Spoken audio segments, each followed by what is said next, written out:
This is the Raw Life Health Show. Raw Life. Hello everybody, this is Paul Neeson with the Raw Life Health Show, and I live in sunny South Florida. The weather is amazing here all year round. And when it comes to the raw food diet, many people use the excuse that live in a colder climate that they can't eat a raw food diet because they're in a colder climate. They don't have the beautiful weather of South Florida. They don't have the tropical fruits that grow here in South Florida.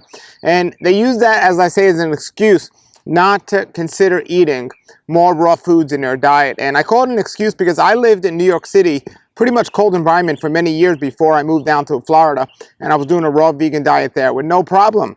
The issue is that, or the idea is that we can't get foods that we get here in Florida and other parts of the country. But every major big city has an amazing selection of fruits and vegetables. As a matter of fact, there are places around the country or around the world, like Vancouver, Canada, or Toronto, Canada, has more tropical fruit than you can find in most southern states in the United States.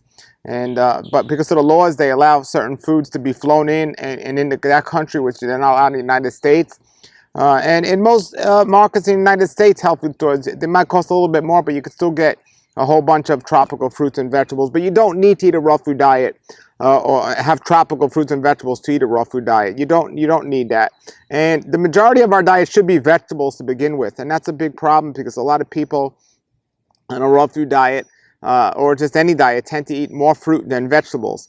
Vegetables are key, and vegetables need to be the majority of your diet. Now, most people don't know the difference between a fruit or vegetable. A vegetable is different because a fruit has seeds.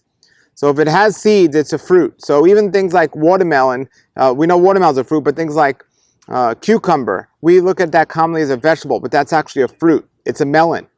And things like that. There's way too much sugar in our diet. I have no problem with people eating fruit, with myself eating tropical fruit, but the majority of it, what we eat, I think we should balance it out and eat more high content water-rich foods with low amounts of sugar.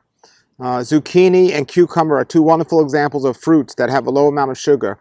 And they don't taste sweet, but if you stop eating high amounts of sugar, then they'll start tasting sweeter. So it's been a long time I've been eating a raw food diet. I'm here in South Florida. Summertime's coming. There's more tropical fruits that are in season now in the summer and growing here in the summer. But you got to be careful. Like mango season is happening, coming up soon here in South Florida. And mangoes are a very, very sweet fruit.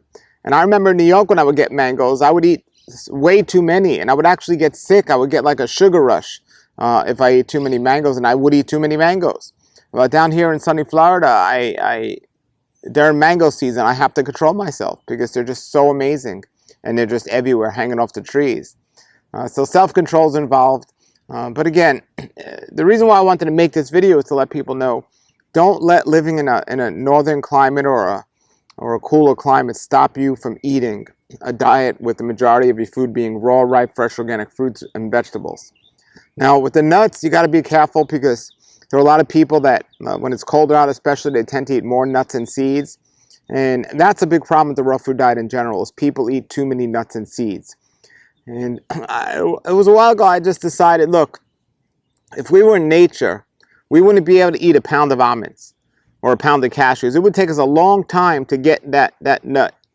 And even within an hour's time, even if you got 5 nuts, that's how realistically it would be. And I believe our Creator has designed certain things a certain way, and eating a pound of almonds or even a half pound of almonds is too much, too fast, and it can create problems.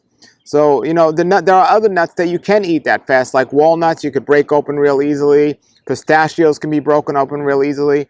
So if you are going to eat nuts, those might be the nuts to eat if you're going to eat a little bit more than you should. But and seeds are usually easier than nuts, and they digest easier as well. But you got to think about that. Around the holiday time, around Christmas time, you see in the stores a whole bunch of nuts in their shell instead of out of their shell like you would normally find them. Next time, buy a bunch and try to open them and see how long it takes you to eat them. And then you can get an idea of what nuts should be consumed and when and how and so forth. So, don't be discouraged though. You don't have to be 100% raw vegan to get the benefits of a raw vegan diet. You need to do the majority of this though. You need to eat healthy for the majority of what you're doing. And remember, it's not just about getting more nutrients. It's also about making things easier for your body. And some foods are harder to digest than other foods. So the foods that are easier to digest are usually the foods with more water content in them.